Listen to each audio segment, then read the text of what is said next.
Last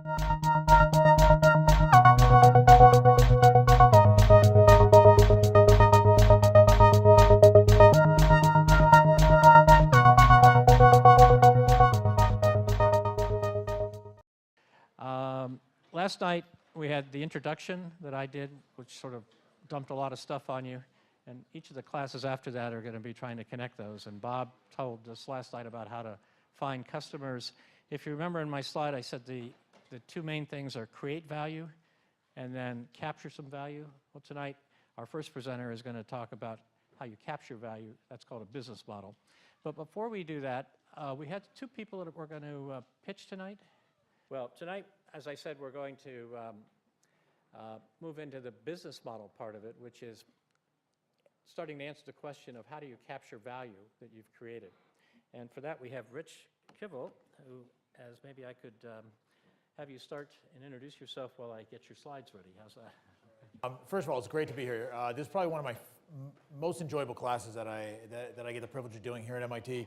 And the reason is because there's something about this class that doesn't take place in every other class, which is that every year the content changes. Every year something new is happening in our environment, in the way that we operate, the way that we build business, the way that we think about business models. And because those changes are happening so quickly, we have to constantly update our data, and we have to constantly think of new ways to do business. So today I'm going to talk a little bit about business models. And for those of you, and I know many of you here are actually starting companies, many of you involved in the MIT 100K entrepreneurship competition. And one of the major decisions you need to make is how do you bring that product, that technology, that service to the market? How do you ultimately get paid for what you're developing? So I'm going to talk a lot about different models and ideas and ways for you to think about this and hopefully take something away. My background is academically, law and finance and operations. I'm not a scientist or technologist. The beginning of my career was spent in technology, so large-scale databases, systems, networks, software, and then I've spent more than the last 10 years in the area of biotech, healthcare, and diagnostics, but primarily now doing the investments. So I manage a venture fund called Gray Bella Capital. We primarily invest in European companies, but we do lots of university spin-outs. I'm actually involved with one right now, which is a university spin-out from MIT called HiveWise, and a series of others as well. But my job very often when I'm involved with companies is to work with the really smart people that are building the technology and help them think about how do we impact the market, how do we ultimately generate revenue, how do we attract users, how do we attract loyal consumers or others to our product. That way we can drive value. So because my background is very much on the business side, today's conversation is going to be very much around that. But I want to dive a little bit into the use of technology around business models as well. And hopefully we'll come up with a bunch of good discussions and questions and things of that nature. So to kick things off, what I'd like to do is, first of all, define what is a business model. So every year we sort of look at this, and it really never changes. Business models change all of the time, but how we're defining them is pretty much the same. It's a method by which your firm is going to use its resources. Now, that could be the cash, the technology, the people that you have on staff, to offer its customers, those people that are writing the checks, a better way to live, a better way to operate, a way to create value for them, and that value should exceed what your competitors are doing. So if you can figure out a way of doing that, you can stay ahead. If you don't figure out a way of doing that, you need to very quickly modify, change, enhance your business model, or you will get crushed. And we'll talk about some of those examples of companies that have unfortunately gotten crushed even after raising a lot of money and having what appeared to be a very good business model. So when I think about the commercialization of technology, then reaching the market, it's much different than, for example, if you got hired today by Hewlett-Packard, or you got hired today by Dell. They have existing business models, very often, which have evolved over a period of time, but they have massive resources. So they're very often able to have experiments, they're able to bring large groups of people together and figure out how is it we can make the business model better. But for startups, we don't have that luxury. So when I think about the life cycle of an organization, I think about it in these various, I guess you could say, levels. So when you look at this horizontally, you think, all right, well, some of us right now are building companies, and we're very much at the R&D level. We're really sitting in the lab, we're figuring out how to make this work. And then on top of that, what we want to do is begin to get proof of concept and be able to get the product to the next level. And maybe it's not even a product initially, it's simply technology, and you're trying to figure out exactly how it's going to reach the end user. Once you're able to do that, you really need to start worrying and thinking a lot about the market validation, the prototype, the profitability of the business. The company I'm involved with here at MIT, it's from Professor Mark Klein, a very cool company called HiveWise, and it's all based around his thesis called Deliberatorium, which is using very complex technology and interfaces and networks and ways for individuals to interact at a much higher level. Well, academically, it's fantastic, and it's been in development for a great number of years. But what we're struggling with right now, and we're debating every day, is how do we actually think about monetizing this? Who is going to be the user? Is it going to be government? Is it going to be the media? Is it going to be websites? Who's going to be ultimately the user of this that's going to get the most value? So we're moving beyond the prototype, and we're now thinking about how do we ultimately achieve value for ourselves and for our investors and ultimately the users. And there's lots of other examples as well. And then, of course, once you get the paying customers and you really start to grow as an organization, you theoretically can grow, you can exit, you can do lots of other things. But what I try to remind companies all the time, even the largest companies that I work with or advise, that this is a virtuous cycle. You don't just climb up the pyramid and then jump off and life is good.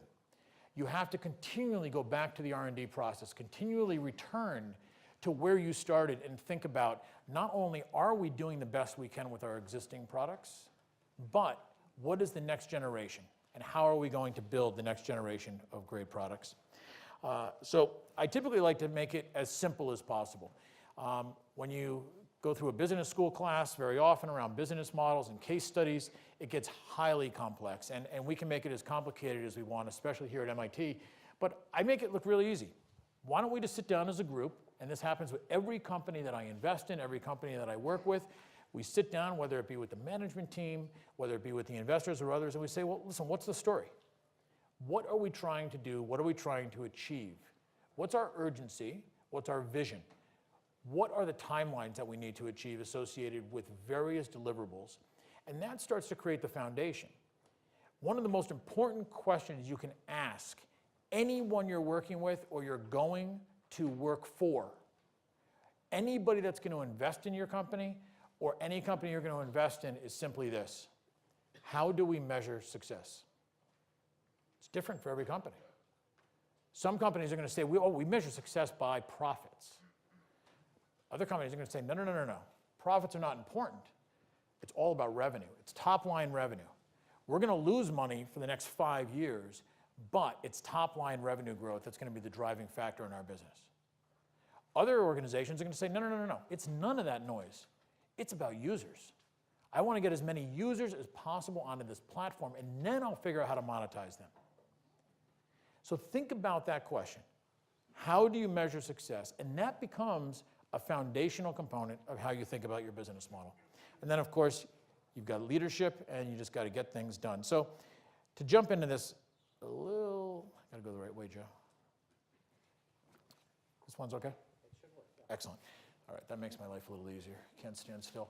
One of the things that we like to stress is that when you're thinking about a business model, it's different than your business.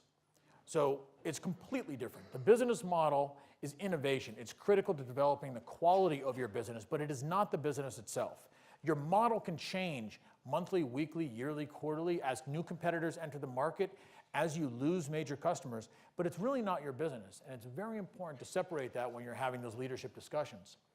So I break it down into a few different areas. So for those of you that are thinking about developing a business model, there's lots of ways to do it, but here's 7 simple processes, simple things you need to discuss. You really need to think about as you're developing that business model.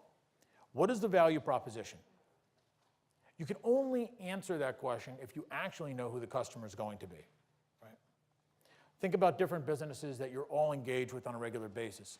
Some businesses, they specifically target you because they know that you're a particular type of buyer. Clothing stores do that, fashion does that, electronics does that. they understand what your value proposition as an existing user of their products. So once they understand that, they then can begin to answer that question. They can't just attract you to buying more product until they actually demonstrate that they create value for you. So that's the underlying piece of this. And then, of course, market segmentation. And I'm just going to blast through these really quick, but we're going to talk about each of these sort of through the next slides. But do me a favor, any questions you have, stop me, raise your hand, yell out. I'll repeat the question back because everything's being taped in audio and video here. And then hopefully that'll continue to create a dialogue. So let's talk about the value proposition. Essentially what you have is a description of the customer's problem. So if you're creating a new solution for cloud storage, and maybe it's cloud storage of images, maybe it's cloud storage of medical images, that is something that's very specific to a group of customers, to a specific problem that those customers have. So you have to create a solution that addresses that problem. You have to think about what is the value of the solution to that particular customer. Well, the technology underlying that might be exactly the same technology that you have at Flickr, which is a photo sharing website. The exact same technology. It's a cloud-based platform to store heavy bits of data, images. But can you imagine the value proposition is tremendously different, right? The value proposition to MGH or to a major hospital group around storing, sharing of images can be quantified in many ways.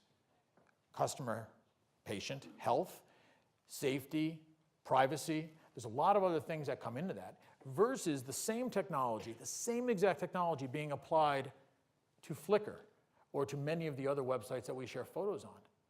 The value proposition there is completely different because the value proposition to me is that it's easy, it's fast, it's less expensive than if I did it in another way, and it is secure. I'm not going to lose my images.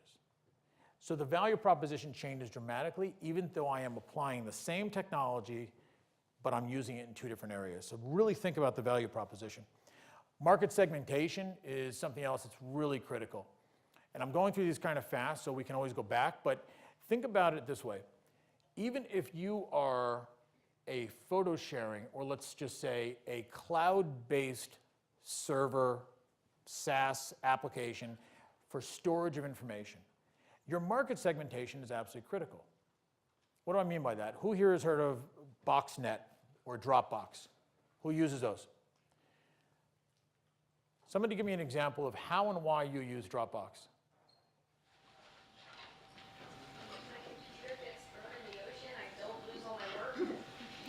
Yeah. So same reason people use Carbonite or others, right? So your computer gets dropped in the ocean or stolen, or your hard drive just freezes. You don't lose everything, right?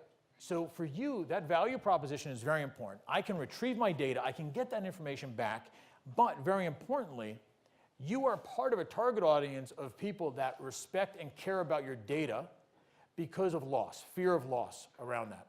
What's another way that people use these?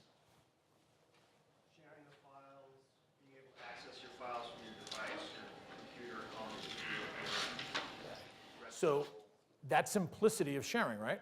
So if I'm just looking to protect my own data on my own PC, that's much different. I'm not interested in sharing. I just want it to be there if my PC disappears or drops in the ocean. In your case, you're using the same exact technology, but the reason you're using it is because you might have a colleague in London, you have another one that's in Singapore, you have one on the West Coast, and you want to seamlessly share very big files, complex bits of information, without having to do it through email. Well, just think about that for a moment. You could take for granted that you are a file-sharing website, you're a cloud-based platform. But unless you think about your target audience and segmenting that market, you're going to have a hard time capturing more clients. And if you take it to the next level, when we talk about the business model, and this is where it gets very cool, my ability to attract more people like this client that wants to share files with his global team, or another potential client that just wants to protect their data, it's an entirely different sales pitch. It's an entirely different way of reaching them. I may have an entire team that is doing direct-to-consumer sales, and I might have another team that's doing enterprise-wide sales, that's sitting down with the CIO at Fidelity or the CIO at Reebok and persuading them to use our platform. It's an entirely different way of thinking about a business model, but it's the same exact technology being applied. So a few other examples. Value chain structure. Just to give a little bit of detail around this, so a value chain itself is essentially the mechanisms that are in place between the time something is the inception all the way to the point when it is sold and perhaps beyond. So there's lots of activities within that value chain. Think about computers again. I see tons of laptops here. There's usually a little sticker or two right on your laptop, right next to your keyboard. What does it say? Intel inside? Very good. So think about this for a moment. You're sitting there with a Dell laptop. Dell made the laptop, right? They didn't make much else, right? They made the laptop. Their value proposition, their market segmentation was all taken into consideration. But another thing that had to be taken into consideration is the value chain itself. So Dell said, listen, I'm going to make this instrument, but I'm going to outsource a whole bunch of other stuff that's part of the value chain that's being created. And I'm actually responsible for delivering this IBM ThinkPad to the consumer and servicing, et cetera, et cetera. But this little sticker over here that says Intel Core 5 processor, that means something. Because if I'm sitting over at Intel, I am part of Dell's value chain. I am part of this entire infrastructure. So my business model on the surface is we build technology. And like at the next level down, we build technology for computers that make things go faster. That is a way of thinking about the value chain itself. Where do you fit within that value chain? Are you an OEM? Are you a distributor? Are you one of the plugins? Or are you actually the hardware? One of the companies I'm engaged with, it's a London-based company, very cool. I love these guys. It's called CN Bio. CN Bio is based, they originally spun out of Oxford. They licensed significant amounts of technology from MIT. They recently just did a license from Vanderbilt. So they've got technology coming in from all different areas. What this company does is they essentially have created a box, an instrument, that allows researchers to do very, very fast, very precise experiments, genetic experiments around DNA, proteomics, all sorts of different types of technologies are being applied to these plates. Those plates go into the machine. The machine does all sorts of things, measuring everything from the pH levels within each of the wells, measures all sorts of points throughout the experimental process. So you think about, like, what does this company really do? Are they a hardware company that sells this kind of cool box that you could see on their website? Are they a software company that has, you know, what in this industry of biotech is called LIMS systems, laboratory information management systems? Or are they a big data company? Think about that, because they could literally position themselves in any one of those. The box itself could be a loss leader. What do I mean by that? Anybody want to take a stab? They sell it at a loss, knowing that they'll make up the profit on the value-added services that they'll capture. Absolutely. Through adoption. Very good point. All of us are walking around with mobile phones. Think about it. Your mobile phone, very often, you're able to go in, you sign a 2-year contract, but you're able to get the phone for virtually nothing. It's essentially a loss leader. They know they're going to make up the loss that they're going to incur on the potential profit of that phone on the profitability of your usage. That's a loss leader in the world of telecom. CN Bio is dealing with this exact same challenge. They are wrestling with the fact, are they a hardware company? Are they a laboratory information management system, essentially this very cool software platform that helps better run a lab? Or is their data being created by the box, essentially utilized and captured by the software that can ultimately be sold downstream?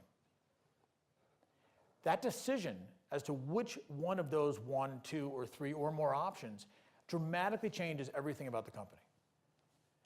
If the CEO, this woman, Emma Seitz is her name, phenomenal lady, if she decides we're a hardware company, done. That's the path we're going, that's what we're good at, we've got really good mechanical engineers, we've got great developers, we're a hardware company. How does that change the business versus if she said, no, we are a data company. The box is a loss leader. I don't care if we give the damn things away. I want 50,000 labs running this box. Think about that just for a moment. What does it change about the business? If Emma stood here today and said, I'm going to do my 1-minute pitch on CN Bio, we are a hardware company, we have this very sexy, cool box, it plugs in, it communicates, it does these things, versus Emma comes back in and says, we're a big data analytics company that's capturing, storing, visualizing the most important data that's happening at a particular laboratory environment. What's the difference? One thing that jumps out at me from an ironing standpoint is she's got to produce a lot more hardware than she would if she was doing a hardware business. She's going to have a whole lot more instruments in the field. So she may go to an OEM model there instead of like boutique kind of scale. So. It's a great point. So it impacts where you fit in the value chain, right? Because once you made that decision that you are that kind of company, the second and third order consequences of that decision, the impact is tremendous. You could wind up putting yourself in a position where you wind up immediately outsourcing this to someplace in the world that can make the box really cheap, putting dozens of salespeople on the ground, having distributors and partners and everyone else. That is going to make a great hardware company. But what if she makes the other decision and says, no, we're all about the data? How does that change the entire business? And I mean at every particular level. Go ahead. Changes your customer itself. I feel that because if you are proposing a business with keeping your product with a quality of A and quality of B, then you're changing your target market and your customer is. Very good point. And you're not only changing your customer like the big customer with a capital C, but you're changing who you sell to in the business, right? Your customer may still be big pharma in their example. But if I'm a hardware company selling in to Pfizer or Novartis, I'm probably selling to a different person than if I'm a data company. My guess is I'm selling to the CIO. I'm selling to their data mining experts. I'm going to be doing presentations to their team to demonstrate our ability to capture, store, visualize, and actually create value for them with the data versus selling to the guy that runs the lab who has a budget for a new instrument. Right? Just think about how dramatically different that is. That one tiny decision changes the type of salespeople you hire, where you sell within the organization. It also changes a lot of other things. And as an investor, I can tell you one thing it changes dramatically is whether we invest or not. Because each investor has their own perspective as to what is good. How do we measure success?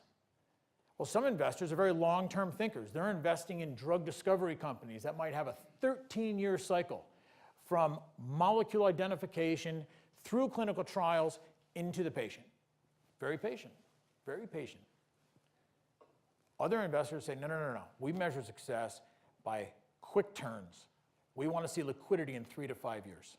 We want to see increase in valuation within 6 to 7 years, that sort of thing. So the type of investor changes dramatically based on that one decision you made around what is your business model. There's investors that would look at a hardware company and say, absolutely not. Not in a bazillion years. We don't want to get involved with hardware, shipping, receiving, broken parts, all of the other noise. We invest in data companies, and you'll have exactly the inverse from other investors. The first investor in this company, it's kind of interesting. This company started as a hardware company, and now they've expanded and continue to grow. The first investor in this company is a group that's based out of Asia that is one of the largest manufacturers of parts, including screens, for smartphones. They also make like those little silver things on the bottom that you plug your cord into. And they're one of the foremost leaders in the area of actually now making those things waterproof, submergible, et cetera. It was a multi-billion-dollar company. What attracted this massive Asian conglomerate to CN Bio, this British company, was the fact that they had outstanding engineers. They had really good hardware. They had skills that were relevant and something that they could relate to. I can guarantee you, as that company changes their business model towards data, that old investor is no longer interested in continuing to fund the company. They need to find a new set of investors. So think about that. All right? Questions? Thoughts? Yoast, come on. There was one coming. I felt it. Nope. All right. Position in the value network. This is the easy stuff. Identifying your competitors. Again, think about your decision as a business model ultimately changes who your competitors are. If you told me that CN Bio's competitors were hardware companies, I may or may not believe that. It all depends on what the commitment to the model is. If the model is that we're going to wind up putting 1,000 boxes into pharma companies in the next 6 months, we're probably competing against other hardware companies. But if I said we're going to give away 10,000 boxes over the next 36 months because we're a data company, I don't really feel like my competitors are the same. It's changed dramatically. So continuing on, 2 other pieces here, revenue generation and margins. We're going to talk a little bit about revenue. I did some work on this leading up to today's class. Just how do you measure success again? About revenues, are you measuring it by top line, lower line, revenue per employee, et cetera, competitive strategy, and so forth. So let's look at this really quick. So on this slide, it's really hard to read. I totally recognize that, but that's okay. Many of these companies you all recognize. Think about these companies here. Many of these companies, I could actually play a little game, and I could say, okay, here's a bunch of fintech companies. Some are recognizable names. I could take a look over here at some e-commerce companies. Again, some recognizable names. I could probably also look at, let's say, mobile software companies or maybe healthcare companies. And how much do you want to bet that the underlying technology in many of these companies, I could probably pick any one of these, let's say Airbnb or House Technology, I could actually pick up that company, remove it from this particular box, and move it into another box. The only reason it's not in the other box is because somebody made a decision at the board level, the CEO level, the management level, said, no, we're not interested in that, we're interested in this. But it's the same technology. The ability to actually see your company grow or see your company implode very often is not only making sure that you've chosen the right box. What industry are we in? What subset of that industry are we in? But that decision, coupled with your ability to actually move quickly when you realize you made a bad decision, is absolutely critical. So thinking about models, here's some companies we all know. Think about these models here. Blue Apron. What is Blue Apron?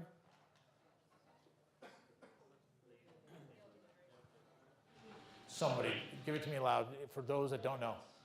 What is it? Meal kits. Meal kits, exactly. Meals on the go, meal ready. Very interesting company.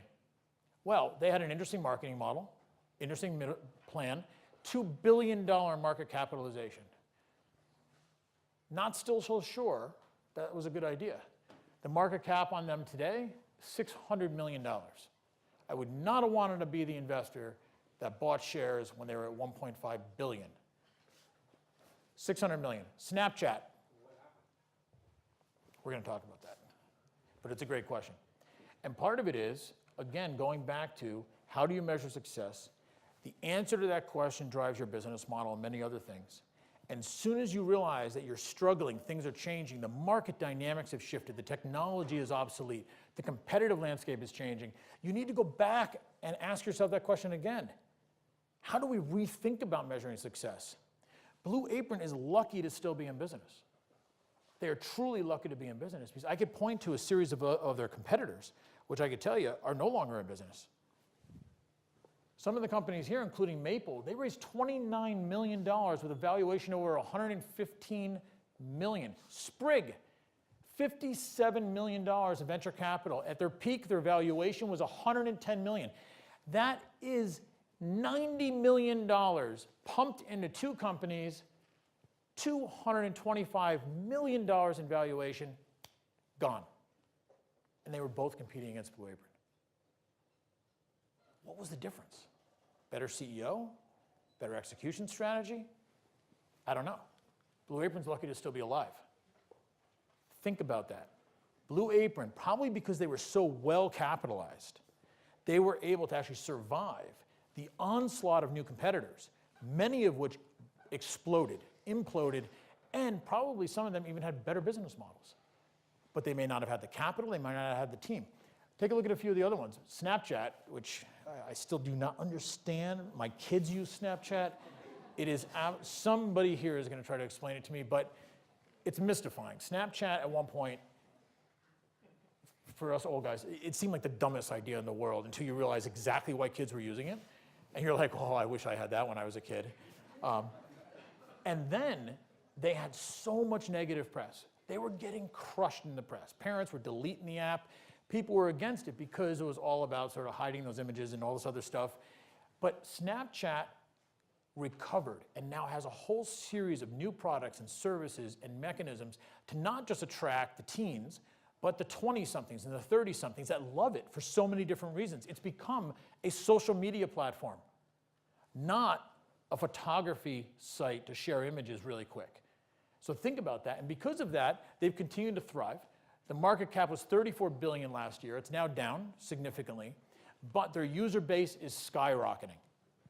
So that's a company where I would say, by all accounts, they've continued to change their business model, attract new users. Maybe the market cap has suffered, but when you look at the total number of users, it's accelerated dramatically. And I think like many other organizations, including groups like eBay and Amazon and others, getting that loyal audience is absolutely critical. A few other ones there you could look at. Cloudera, which is an awesome big data company. I mean, their market cap right now is about $2 billion, which is down significantly from where it was. But again, very, very unique value proposition. They've continued to enhance their business model. DraftKings, everybody know that company? Some don't because it disappeared very quickly, but that's a Boston-based company.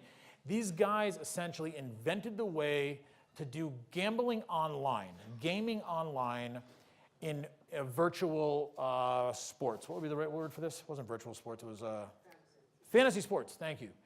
It was essentially fantasy sports. These guys were kicking butt. They were raising money hand over fist. They were getting users. They were raising so much capital at high valuations, market cap of well north of $1 billion. They are gone, like literally just poof, disappeared. The regulatory market crushed them. They did not play properly with the big boys. They thought that they could continue to succeed by simply forcing people to believe that because this was fantasy sports versus real sports, that mattered. Well, the federal government doesn't necessarily agree with that. They don't particularly care whether you're betting on Tom Brady's team or you're betting on a virtual Tom Brady team. So this company didn't change their business model.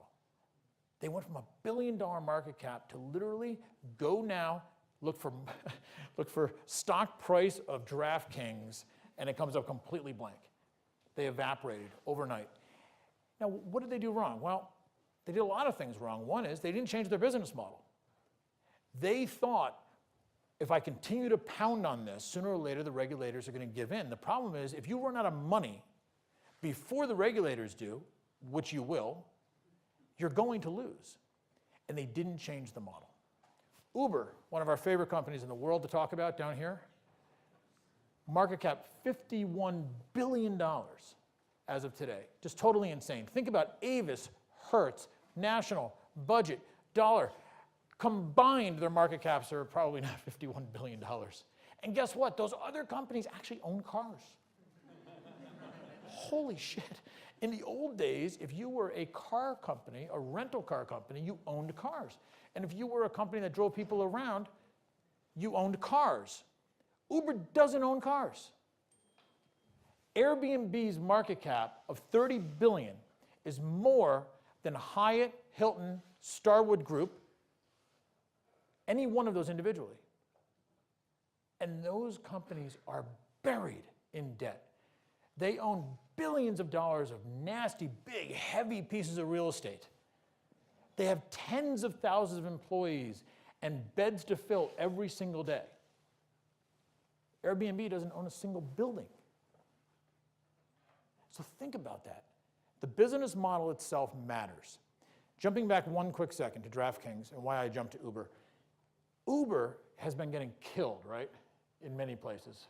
Who's been on top of this? What's happening with Uber in places like France, London? Places in Europe are saying that because Uber was saying that their workers are contractors, and the legal bodies in Europe are saying that they're not allowed to do that anymore, and they have to treat their employees as actual employees instead of as independent contractors. Yeah, so that's one big thing, right? So you can imagine, If your business model is predicated on the fact that you are subcontracting to an individual who drives their own vehicle, your costs are very, very low, right? You're not covering their health insurance, their benefits, their retirement. You're not worried about a lot of other little things. If you suddenly now have to convert that person into an employee, no longer a contractor, it dramatically changes what? Your business model. So Uber has to make really fast decisions. Are we going to change our business model in different countries in order to continue to play there? Or are we going to leave those countries? Another big challenge that Uber is facing, of course, is the fact that the taxi cab companies just hate them so much. One of the areas I spend a lot of time is Spain, Portugal. In fact, I've got a whole bunch of my friends from Portugal here today. Gonzalo, where are you? Gonzalo? Gonzalo, founder of the MIT Portugal program and founder of BGI, Beyond Global Innovators, which is, by all accounts, the most successful think tank, innovation center, accelerator in Portugal. And I'll tell you what, I'm going to be back over there with him in 2 weeks. And it's funny, every time I go to either Portugal or Spain, there's always taxis protesting. So I was in Spain 3 weeks ago. The taxis, they're hilarious there too, because they're the most calm protesters in the world, the Spaniards, because they're just like, whatever. So we're not going to fight and throw chairs like the French. That's just ridiculous. So they just beep their horns and they light our firecrackers. And they do this for hours, which is hysterical. And the whole city just goes along with it, and it's very calm, and then they go away. But their point is not so much about contractor or non-contractor. Their point is the licensing. They're like, we had to work hard and pay for and get these licenses, and now these people that happen to own a car are suddenly now taking business away from us. So think about Uber has to deal with every single one of those countries differently. They have to deal with France differently than Spain, differently than Portugal, differently than London. I mean, London is a complete mess, right? I mean, for those of us that go to London a lot, I'll tell you what, I don't even want to use Uber. I love the black cabs. Those guys are absolutely amazing and the best trained in the world. But the city of London is threatening to revoke their license to actually operate in the city of London. So you have all of these battles. So think about, if they don't continually fight with a balance of changing their business model, they will wind up just like DraftKings. They will ultimately get crushed because governments don't run out of money. And if you're not smart enough to change the business model to satisfy the government issues or the large issues that your competitors might face, you can wind up getting crushed. Let me continue to move on. These are some of the fun ones that we looked at before. It's ridiculous. Over $1 billion, billion plus, in these companies here. And this is just a tiny, tiny snapshot, right? I mean, companies go out of business all the time. It's not a big deal. It's a learning experience. There's a lot of good things that come out of it. But in this case, Jawbone. I have a Jawbone. I like Jawbones. Who here had a Jawbone? See, not enough of you. What's the big competitor? Who's the big competitor? Fitbit, right? Fitbit. How is it that Jawbone and Fitbit essentially had the same concept? Wearable device, measures everything from heart rate, sleep patterns, you name it, your steps, it had a built-in pedometer, all of these things. It talked to your app. How is it that Fitbit continues to execute again and again and again and dominate? And Jawbone raised over $1 billion and at its peak was worth $3 billion and is now completely gone. You can't buy a Jawbone anywhere but on eBay. So think about that. What changed? And we could probably do an entire class on that case study. But as you're thinking about your business model, I encourage you, I plead, please, look at all of the companies in similar industries who are not there anymore. What did they do? And look at the companies that are still there and what did they do over a 3, 5, 10-year period. How are they positioning themselves in the market? How are they thinking about their client? How are they pricing their products? All of these things come together as part of the business model and determine success or failure. Yep. Would you say it's also worth looking at analogous sectors? So for example, the Uberization, not of cars, but of some other domain, for instance. So reason by analogy about your new sector.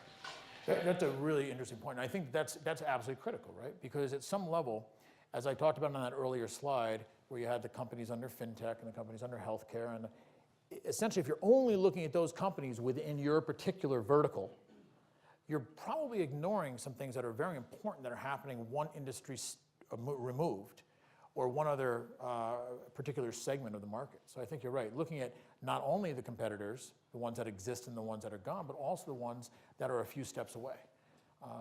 Blockbuster was, I mean, years ago I used to use that case study in the class, the Netflix versus Blockbuster, right? Most of you probably don't even remember what Blockbuster was. But if you can imagine this is kind of totally whacked, but if you and your girlfriend or boyfriend wanted to watch a movie, what you would do, this is nuts. You would get in the car, you would drive to like some shopping plaza. This is nuts. You won't even believe this shit. At least no one under 30 here is going to believe this. But you would drive there, you would get out of your car, it's freaking raining, it's beautiful New England weather. You go in and you'd walk up and down these aisles in a place about as big as your average CVS. And you would go up and down the adventure aisle, and then you would go to romance, and then you'd be like, oh shit, I don't think I saw that one. You would actually take the videotape or the DVD off the shelf, and you would go to the front desk, and you would pay like $7.99. And what happened then? You wait in the line too. You wait in a line, exactly, and they try to sell you like popcorn and stuff like this while you're there in line, right? So you can go home and watch your $8 movie. And then the real kicker was, and this is the most fun part about this experience, is you gotta bring the video back. And if you didn't bring it back, you got really big fees, right? It was hysterical. So what you would see is it had to be back by a certain time the next day, unless you did like a 2-day rental. And even when they were closed, they had this little box, like a giant mailbox hole on the outside of their building. So you would see people there panicking at like 8 o'clock in the morning because it was like a 9 o'clock return, and they were like pushing their videotapes through the hole, and the little barcode scanner was reading and basically saying whether you're getting your late fee or not. It was wacky. Well, that business became a multi-billion-dollar company. And then one company called Netflix came along and said, this is just idiotic. Why don't we just stop putting things in big plastic boxes with nothing but a DVD inside? Why don't we just put a DVD in an envelope and just mail it to people and keep it as long as they damn well please, and they'll mail it back. Why? Because I can just print more DVDs. Right? The Blockbuster store sitting on the corner in Charlestown, they were waiting for Ace Ventura to come back, because there was 12 people that wanted Ace Ventura and were pissed because you kept it too long. But now, if I'm Netflix, I could just print out more and more DVDs. So they basically took a model, which was rentals of movies, and transformed an entire industry by doing one big thing: logistics. They were not a video company. They were not a retailer. They completely designed a business model that was nothing like Blockbuster. Completely redesigned it. They basically became a supply chain. They became a logistics company. They built relationships with the movie houses. They had massive relationships with warehouses. They put the warehouses all around the country. So when you ordered your DVD or your video, it would arrive the next day. You throw it back in the envelope and you send it back. And this experience just made them into a multi-billion-dollar company. And then what did they do? Right? So they sat there and they said, well, we can go the way of Blockbuster and we can keep mailing stuff to people, right? Or guess what? Finally, at the same time that Wi-Fi was becoming ubiquitous, internet speeds were increasing to a point where you actually could download a movie. Years ago, you couldn't download a movie. It would take you 3 hours to download a movie or watch a streaming movie. But now you had the ubiquity of Wi-Fi, plus you had higher speed internet. They moved into that. They modified their business model in such a way that now, effortless, in a moment, with a phone, with an iPad, with a click of a button, I now can get my Netflix movie. And then what they started doing is thinking about the supply chain. So how many of us now go out and you buy a TV, and on the remote, there's a button, and it's red. What does it say on it? Who would have thunk? They actually integrated a direct button to their platform into the remote. I don't even have to go to Netflix.com anymore. So they constantly modified their business model because they knew We have to keep the customer satisfied. We have to satisfy the way they operate, or someone else is going to beat us to the punch. Just to divert a little bit, because I love Netflix, a little bit away from this, what do you think of Netflix now? What is Netflix now? Media company? In what way? What does Netflix do? They produce movies. They produce TV shows as one of the many, many things they do. So think about this. Can you imagine the CEO of Netflix, the day he created this company, trying to convince his investors, listen, we're going to become a movie studio.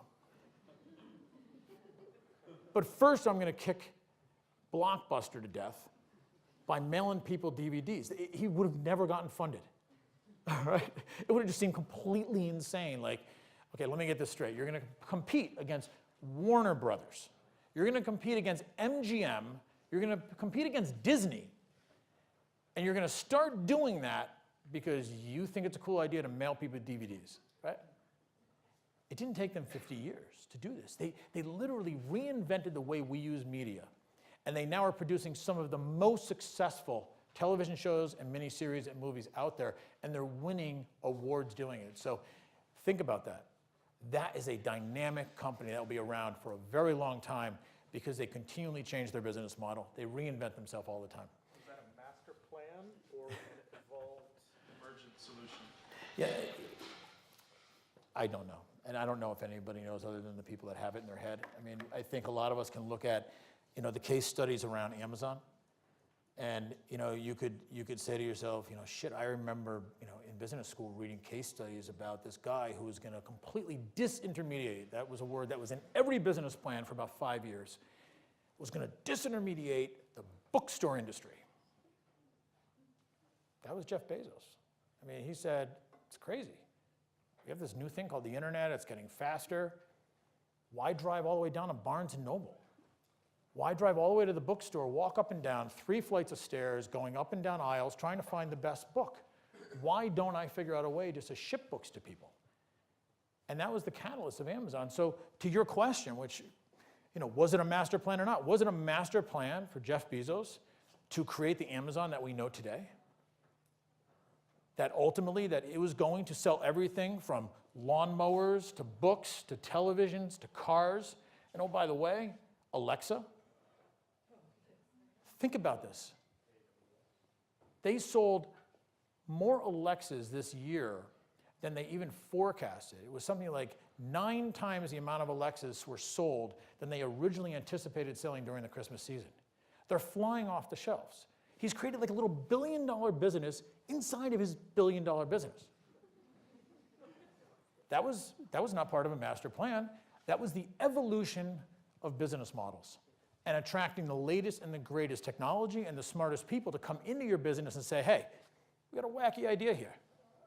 This new thing called voice is becoming really important. Wonder if we can combine voice with internet search, with music, and put it all into a box. And they did. So you think about this, like that is just a leap. If he ever tried to sell that to the investors, they would have fired him probably as CEO years ago.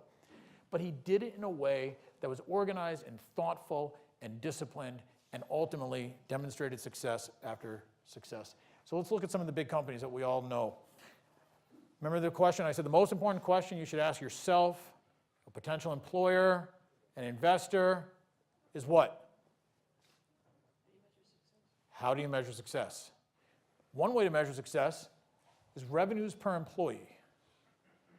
Many companies think about it this way, especially large sales-driven companies think about revenues per employee, right? I mean, if you're a company that has a tremendous amount of salespeople on the road, you're measuring the revenue per employee because 70% of your entire staff are salespeople, and you have to balance those high salaries and expenses, et cetera. But even if you don't have large sales teams, think about this. Revenue per employee at very successful companies like Intel are about $560,000 per employee. That is unbelievable if you think about it. Unless you're paying all of your staff more than $560,000, you're way ahead of the game with profitability. You continue Yahoo, $600,000 per employee. Continue down, Microsoft, $748,000 per employee. So every time they essentially hire a new employee, theoretically, they are increasing revenues by almost $1 million. Every time. That's an efficient organization. Also, Visa, 1.1 million per employee. And then somehow you take this massive leap to Facebook and Apple. Almost $2 million per employee for every single employee on their staff. From the secretary to the sanitation guys that are cleaning the cafeteria to the people that are vice presidents of groups, add up all of those employees, divided by revenue, $2 million per employee. So think about that. Is that an important metric for your business? Is that something worth measuring? Well, I know it's really important to measure if you're a company that has limited amount of funds. Right? If I know I have $4 million in the bank as a startup, and that $4 million is going to last me X amount of months, and I'm increasing revenue and profitability, I should be able to map very clearly how big my staff can get before it breaks the bank. And every other expense should be measured that way. But this is one way to measure success. So another option, this is the one that I absolutely love. Profitability per second. Now this is just fun, but I figured it's MIT. You guys like really complicated, crazy-ass charts. This is the MIT kind of chart. Very complicated. This is the Harvard chart. It's like MIT, yeah, we get that. Harvard, yeah, we get that. Says exactly the same thing, by the way. Exactly the same thing. But the Harvard guys, they think like McKinsey consultants. MIT thinks like entrepreneurs. So you guys have this very sexy chart here designed for you, but it gives you an idea of the amount of profit. This is not even revenue. This is the amount of profit per second.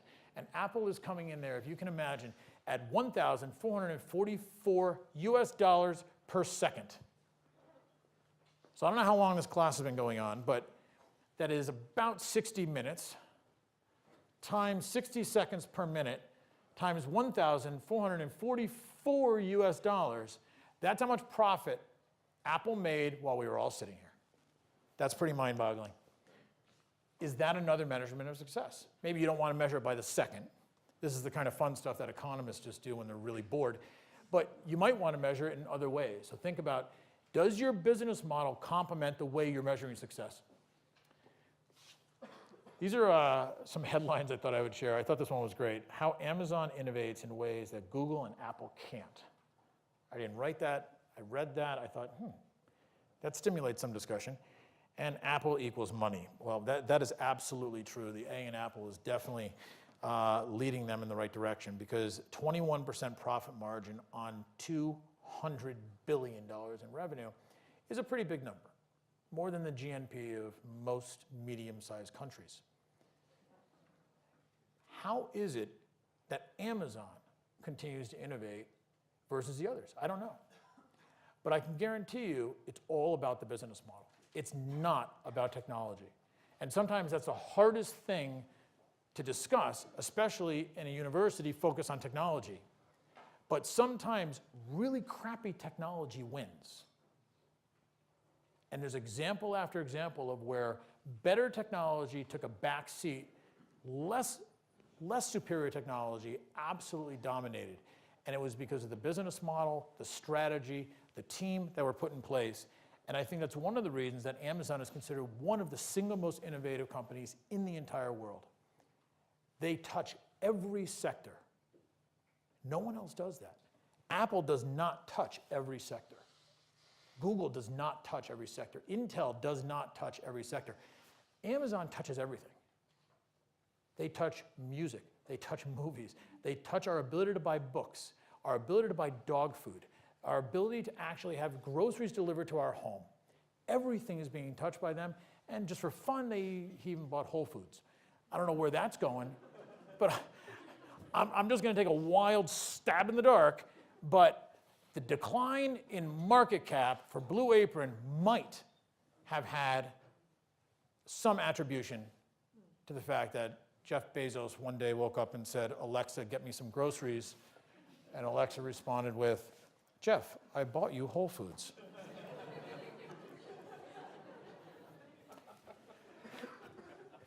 All right, so I'll sum things up here and then we'll open up to some questions. Summary, think about this. Value proposition is everything. If you're not creating value for your client, you're probably going to go out of business. You just don't know it yet. Market segmentation, absolutely critical. Where do you fit within the segments of the market? You can say you're in the healthcare market, but where are you? You could say you're in the computer technology business, but where are you within that segment? And then also, where are you in the value chain? Am I the distributor? Am I the manufacturer? Am I the technology licensor, et cetera? And also revenues, generations, and margins, revenue generation and margins. How do you want to measure that? Don't recommend necessarily by second. If you have enough, you can do that. But I think you need to think about how do we measure success. If revenues is a success measurement, then you need to measure that. Because revenues are a top-line number. If you're in the real estate business, you can damn well bet revenues are a big measurement of success, right? But profitability is only a tiny percentage, so you have to measure that in a different way. Versus if you're in the software business, your cost of goods sold is virtually zero. If you're downloading apps, it's virtually zero. So what you probably don't care too much about is that top line number. What you care maybe about is installed base, and it's different for every business, right? So think about those things: competitive strategy, stage of development, and I'll pause there with like 5 minutes to kill. Good? All right. Thank you all for your patience and listening.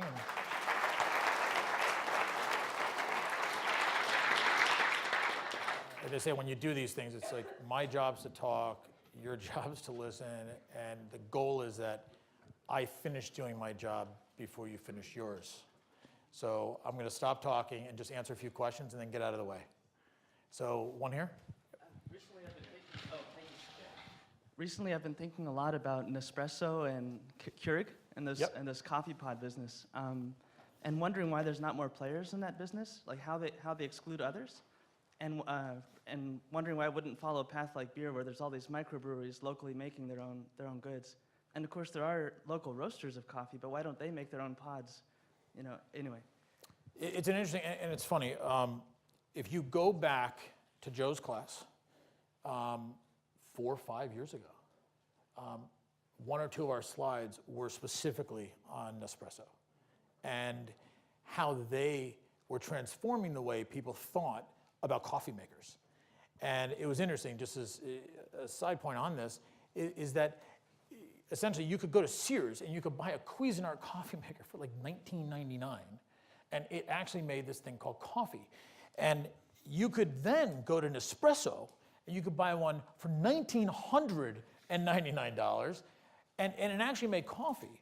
But it looked so damn good, you kept it on your counter all of the time because it was sexy, right? I mean, you know, your ugly white Cuisinart, you sort of stick it under the counter when you're done making coffee. But if you spend $2 grand on a coffee machine, you're probably going to put it in the center of your dining room table. And then when you add the fact that instead of selling it through Sears or Amazon, they were selling it using George Clooney, they changed the way we thought about coffee makers. And it's such a fun example, which is that an industry like coffee, right, it has a whole series of players, right? The value chain is very complicated, from the growers to the people that are making the coffee machines to the people that are selling you coffee at Starbucks. And if you're going to be a competitor in that place, boy, you've got to do some significant homework, right? Like, are we competing against a Starbucks, or are we competing against the Dunkin' Donuts? Are we going to compete against Nespresso? I mean, so it's very complicated, but companies like Nespresso changed industries just because they said, there's a new way of doing this. There's a new way of thinking about ways to operate. I mean, you made reference to those little packets, whatever those are called, those little pod things, right? You know, those little pods changed the way people used essentially coffee grounds to make coffee. Because before it was much more of a process of scooping and a whole bunch of other things, or you had someone make it for you. But then they created the pod, and the pod then took off like crazy. It's now filling all of our landfills, which is an entirely different story. But there's great examples of one industry, right? One segment of the industry where there are so many different players, so many different business models and different ways to approach that business, and there's still lots of money to be made because people are going to keep spending money there. Yep. The key thing for the disposable pod thing was Yep. the patent protection. People couldn't enter that market except in very specific ways. Interesting. The patents around it were pretty strong. I mean, think about that as a part of your business model, right? I mean, the coffee probably didn't taste any better. It's just the convenience of being able to just like drop a pod in the machine, click, boom, coffee comes out at the bottom, no mess, piece of cake. Simplicity was the reason that that actually took off. And I didn't even think about that, but the patent position there was part of their business model. That we're going to use this as a blocking strategy to prevent others from competing. Good. Other questions, comments? Go ahead, in the red. Yeah, you've talked a lot about applying all these concepts to not necessarily hardware companies, Airbnb or Netflix or whatever. Can you talk quick about possibly how a hardware company would get into taking out a big player or something that's a lot more capital intensive? Yeah, so I want to make sure I understand your question. So we talked a lot about, sort of cloud-based companies, right? And your question is more specific to, how do sort of the more capital-intensive businesses, such as hardware companies, and is the question there, change their model, compete? How would a hardware startup company compete with big players that could easily just squeeze them out? It's a very interesting question because if I compare like hardware companies that are long stalwarts, they've been around forever, versus the ones that you're now seeing emerging, each of them seems to have a different way of competing. I think the overarching mechanism of competition is around price, right? So part of it is price. The fact that the price itself very often drives adoption. So you might have to buy a Linux box, you might have to buy a very expensive instrument, and there's a huge capital cost. So obviously one way of competing is simply on price. But another way that I've seen companies compete that are in the hardware space, and hardware can be in any industry, right? It could be in the medical device industry, right? A big ass MRI machine, that's a very expensive capital cost. Hospitals used to buy lots of MRI machines. Well, somebody came up with the idea of, instead of selling MRI machines to hospitals with a really big service contract, why don't we create little MRI centers? And we'll just have one center that has 6 MRI machines in it. We're going to staff it with people that do nothing but MRIs all day. So now all of a sudden, it doesn't become a capital cost to the hospital. It becomes an entirely standalone business like Shields MRI, which is a fantastic company and a great example of how they thought about changing the way hardware essentially is consumed and used within that particular marketplace. So just shifting the way that the consumer engages from, let's say, purchasing to leasing changed everything in that particular case. And I think other hardware companies are coming up with new ways of doing this as well. I mean, you're seeing a lot of hardware that's becoming much more modular. So as opposed to buying the hardware and then throwing it away when the next version comes out, there's more modularity built into hardware where I can buy an instrument from my company or my manufacturing firm, and instead of ripping it out in 4 years when version 3.0 comes out, they continually update the parts and make them interchangeable. So I hope that answers your question, but it was a great question because I'd not given a lot of thought around the hardware piece. Right behind? If you're a startup and you're disrupting a value chain, so for example, we're a direct-to-consumer teeth straightening platform, do you think it's... Direct-to-consumer what platform? Cosmetic teeth straightening, like Invisalign. Exactly, okay. Do you think there's also strategic benefit in trying to offset the Uber-type problems of the backlash by having a model, a bit like Netflix, the button on the remote control, having a version which you would sit in chains of clinics, for example, maybe not as your primary business model, but as some kind of like, how can I put it, like something as a strategic moat to kind of help manage that space? So if I understand your question, it's you're thinking about, in your case, it's a direct-to-consumer business around teeth straightening.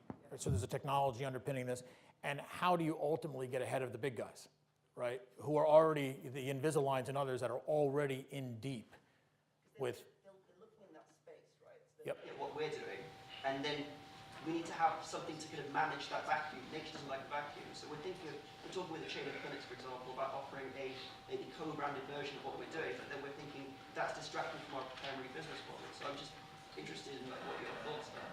Yeah, it's a delicate balance between trying to reinvent and then just trying to compete, right? And I often think that sometimes as entrepreneurs, we can get kind of hung up on, we need to do it different. Sometimes doing it different isn't necessary. It's doing it better than the other groups are doing it, as opposed to trying to reinvent a new way of doing it.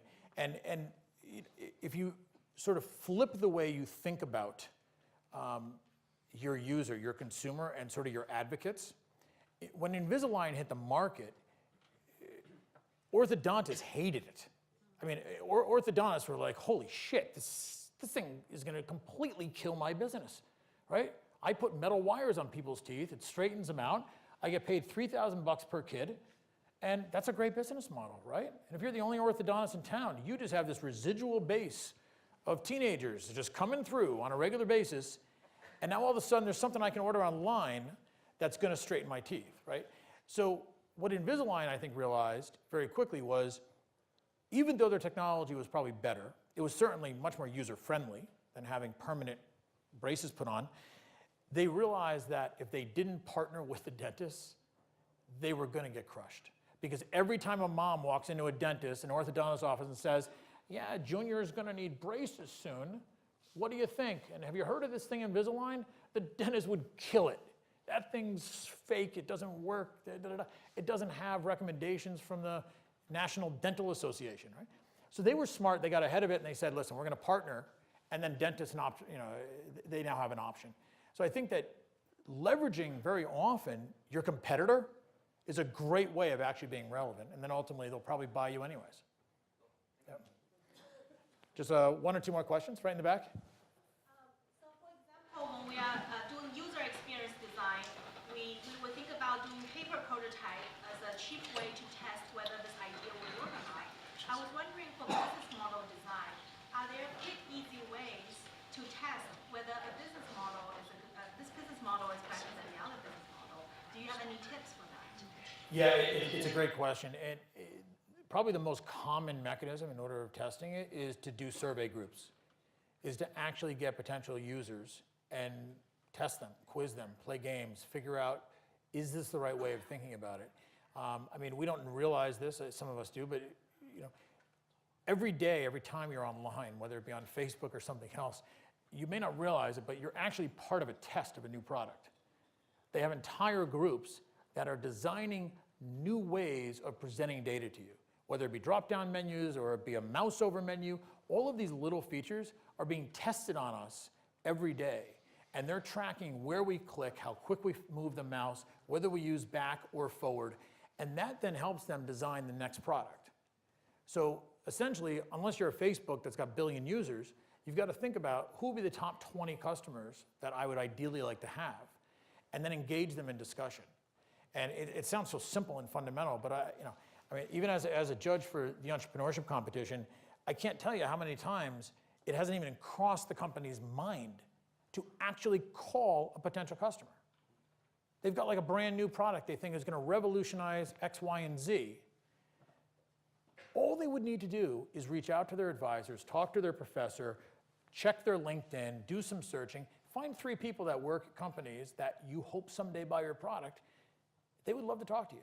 People love to share their opinions. So it sounds simple, but most people don't do it. I would highly encourage you to do that. Just really, just get that data, track it, question the assumptions, and do it again. I'll do one more question right here, and then.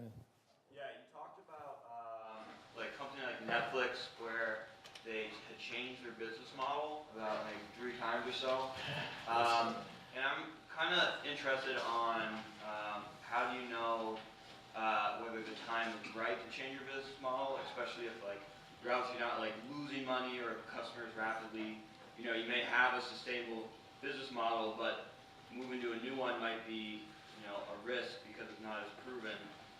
But some companies have done it anyways and seen a lot of success. Is there like internal or external signals that make it clear like the time is now?